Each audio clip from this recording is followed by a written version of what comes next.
ကဲညီကိုတို့ဒီနေ့တော့ရွေးချယ်ပေးထားတဲ့ပွဲစဉ်ကတော့ဒါပွဲကြီးပွဲကောင်းနေပဲပေါ့နော်အဲ့တဲကပွဲစဉ်ရွေးချယ်ထားတယ်တပွဲကောင်းနေနဲ့ကျွန်တော်ဒါနပိုလီပွဲကိုကျွန်တော်ထုတ်ထားရညီကိုနော်နပိုလီပွဲကိုကျွန်တော်တပွဲကောင်းထုတ်ထားတယ်၃ပွဲကောင်းနေနဲ့ကျွန်တော်ဒါပရီးမီးယားလိဂ်နဲ့စပိန်လာလီဂါနဲ့ဒါပြောလို့ရှိရင်ဒါဘန်ဒလီဂါနဲ့ပေါ့နော်ပွဲစဉ်၃ပွဲကျွန်တော်ရွေးချယ်ထားပါတယ်ကဲဟိုတနေ့ကတော့စမေသွားခဲ့ဦးဒါမှန်တယ်ပြောဒါပေမဲ့မနေ့ကတော့ကုန်သိန်းညွန့်နေတွဲပြီးလောက်ရင်ဒါမပေါက်မယ်တပွဲချင်းလောက်လည်းရတယ်ပေါ့နော်ဒီလိုမျိုးကြောင့်ညီကိုတို့ဒါကျွန်တော် channel ကျွန်တော်အမြဲဝင်ထားခိုင်းတာအဲ့ဒါအကြောင်းရင်းရှိတယ်ပေါ့နော်subscriber 12000နဲ့ကျော်တာပဲအဲ့12000ကျော် subscriber တကယ်တမ်းကျွန်တော်ပြောတဲ့အတိုင်းကစားမယ်ဆိုမနေ့ကဆိုလုံးဝရသွားမယ်လို့ကျွန်တော်ထင်တယ် VM ဆိုလည်း all win ကျွန်တော် VM လည်းမနေ့က all win ပေါ့နော်ပြောနေကြအောင်မလို့ရလက်တွေကိုကျွန်တော် channel မှာတင်ပေးထားတယ်ဝင်ကြည့်ပါကျွန်တော်ရှောက်ပြောနေမှာမဟုတ်ဘူးကျွန်တော် channel မှာဆို TikTok profile မှာ link လေးရှိရ account for this ဆိုတာလေးကိုနှိပ်ပြီးတော့ဝင်လာလို့ရှိရင်ကျွန်တော် channel ပေါ့နော် subscriber 12000ကျော်ရှိပါတယ်ကြတော့ဆိုရင်တင်းကြလဲယူအောင်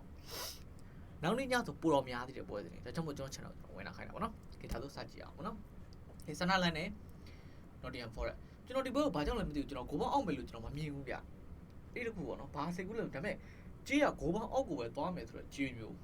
ဒါပေမဲ့ကျွန်တော်စိတ်ကူးကတော့ဂိုးပေါင်းအောက်မယ်လို့မမြင်နေဘူးဒါပေမဲ့ကျွန်တော်ပူကြိုက်တော့ပြောပါဆို Nottingham Forest ကိုကျွန်တော်အရင်ကြိုက်နေတယ်ဒါကြောင့်ဆို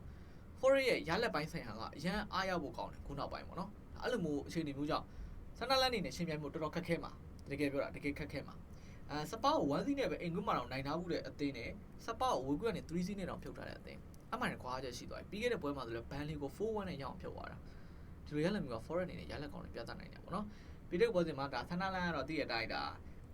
အစတိုဘီလာကို4-3နဲ့ရှုံးထားတယ်ဆိုဂိုးသွင်းနိုင်နေဆိုနေတာမျိုးပြောချင်နေတာဒါကြောင့်မို့ဂိုးတွေကဝင်နိုင်နေဗျဒါပေမဲ့တစ်ဖက်ဂိုးတွေအပြိုင်ဆိုင်သွင်းနိုင်တယ်ဒါပေမဲ့သူတို့ရဲ့ထိတဲ့တွေ့ဆုံမှုနဲ့ဒါကြီးပိုင်းဆိုင်အောင်ကြည့်မယ်ဆိုဂိုးပေါင်းအောက်ကိုပဲသွားမယ်ဆိုအချင်းမျိုးကြီးဒါပေမဲ့ကျွန်တော်ဒီပွဲစဉ်မှာဂိုးအောင်ပဲလို့ကျွန်တော်မထင်မိဘူးအဲတော့2-1လောက်တော့လာပြီလို့ကျွန်တော်ထင်တယ်ပေါ့နော်အဲကြောင့်မို့ကျွန်တော်ဂိုးပေါင်းအပေါ်လေးတော့ကြိုက်တယ်ပိုကြိုက်တာဆို Nottingham Forest ပေါ်လေးကျွန်တော်နေပေးလိုက်ပါတယ်ကဲဒါဆိုလို့ရှိရင်ဒါကျွန်တော်ပထမဆုံးပွဲစဉ်ပေါ့နော်နောက်တော့ပွဲကောင်းနေနဲ့နပိုလီပဲရှိအောင်မယ်နောက်တော့ပွဲစဉ်နေလဲကျွန်တော် channel မှာကျွန်တော်တင်ပေးဦးမှာပါကဲဒါဆိုကျွန်တော်ရဲ့ဒါနောက်တော့ပွဲစဉ်လေးကိုသွားကြည့်ကြအောင်နောက်တော့ပွဲစဉ်တော့ကျွန်တော်ရွေးချယ်ပေးထားတာကတော့ဒါ Spain La Liga တွေကတည့်ရတိုင်းဒါ Real Madrid နဲ့တွေ့ကြပဲဒါ Real Betis ပေါ့နော်ဒီကောင်တွေကတော့တည့်ရတိုင်းဒါ Real Madrid ချင်းမကောင်းဗျာတကယ်ပြောပါဆိုလို့ရှိရင်ဒါအားရစရာဘာမှမရှိတာတကယ်သူတို့ပွဲစဉ်တော့ရှောက်ပေါ့နော်ဘိုင်မီနစ်ကိုရှုံးတယ်ပြီးခဲ့တဲ့ပွဲမှာဂျီနိုဝါကို1-1တေးကြတယ်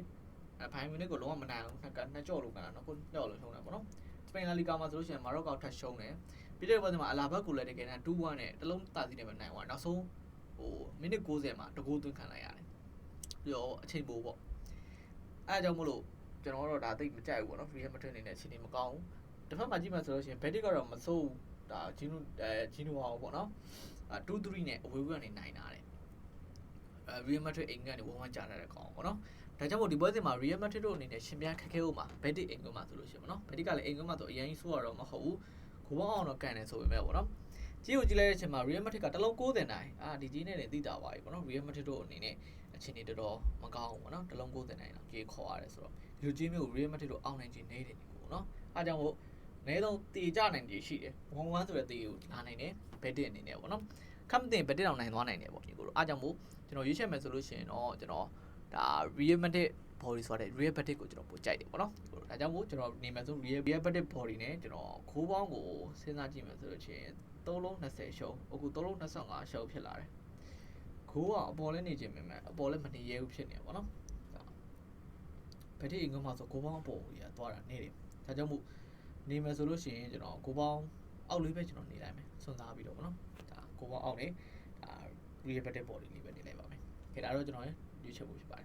်ခေနောက်တော့ပွဲစဉ်သွားကြည့်အောင်နောက်ပွဲစဉ်နဲ့ကျွန်တော်ရွေးချယ်ပေးထားတာကတော့ဒါပန်ဒလီဂါတွေကပေါ့နော်ပွဲစဉ်တစ်ပွဲလိုင်းစဉ်နဲ့လူနီပါလဲလိုင်းစဉ်တလုံး90ရှုံးကနေကြေးကြသွားတာစဉ်းစားကြည့်လိုက်ပါအောင်အခုဆိုတလုံး30ရှုံးမှရှိတော့တယ်ဒါကြောင့်ယူနီပါလင်ကိုနိုင်မှုအတွက်ကနိုင်ရင်တလုံးပဲလို့ပြောချင်နေတာပေါ့နော်နောက်ဂိုးပေါင်းကြီးကိုကြည့်မယ်ဆို3လုံး25ရှုံးလိုင်းစစ်ကတကယ်တမ်းအကြောင်းတောင်လုတ်တက်တယ်ပေါ့နော်တစ်ခါလေးကြောက်လို့ရှိရင်ဟိုပြီးခဲ့တဲ့ပွဲစဉ်မှာပဲကြည့်လိုက်မယ်ဆိုဂါလာဘတ်ပွဲစဉ်မှာ1စီးနဲ့ပဲနိုင်သွားတာဂိုးပေါ်မကန်သွားဘူးယူနီပါလင်ဆိုတဲ့အသင်းကလည်းဂိုးပေါ်ကန်တယ်ဆိုတာနည်းနည်းရှားတယ်ကြီးကိုနော်အခုနောက်ပိုင်းမှာဂိုးပေါ်လေးလာတာဒါပေမဲ့သူတို့တက်နိုင်ဆုံးကန်တာသူတို့ဂိုးပေါင်းအောက်ကိုရအောင်ကန်တာလိုင်းစစ်ကလည်းဂိုးပေါင်းအောက်ပဲကန်တာတကယ်ချင်းပြီးခဲ့တဲ့ပွဲစဉ်သူတို့လိုင်းစစ်အိမ်ကွန်းမှာတွေ့ခဲ့တဲ့ပွဲစဉ်တစ်ချောင်းမှကြည့်မယ်ဆိုတော့စီစီယူနီပါလင်အိမ်ကွန်းမှာဆိုရင်တော့3-1ပေါ့နော်ဒါကြောင့်မို့ဂိုးပေါင်းပေါ်သွားနိုင်ခြင်းနေတယ်ဒီပွဲစဉ်မှာတော့ကျွန်တော်ဂိုးပေါင်းအောက်လေးပဲကျွန်တော်နေကြည့်ခြင်းနေစွန့်စားပြီးတော့ပေါ့နော်ဘောလီနေမှာဆိုလို့ရှိရင်လည်းကျွန်တော်ယူနီပါလင်ဘက်မှာပဲကျွန်တော်နေဖို့စဉ်းစားထားတယ်ပေါ့နော်တလုံး30ရှုံးတလုံး90ကနေပြီးကြီးကြလာတော့ပေါ့နော်ဒါကြောင့်မို့ကျွန်တော်ယူနီပါလင်ဘော်ဒီနဲ့ကိုပေါင်းအောင်လေးလိုက်ပါတယ်ဆိုပွဲဆိုတော့ဗောနော်ဒါကကျွန်တော်သုံးမဲကောက်ဖြစ်ပါညီကို YouTube ပဲညီကိုကြည့်လို့မှလည်းတခြားပွဲတွေလိုချင်တဲ့ကျွန်တော်ဝင်လာပါကဲဒီလိုလည်းကြောက်ပါသေးဗျ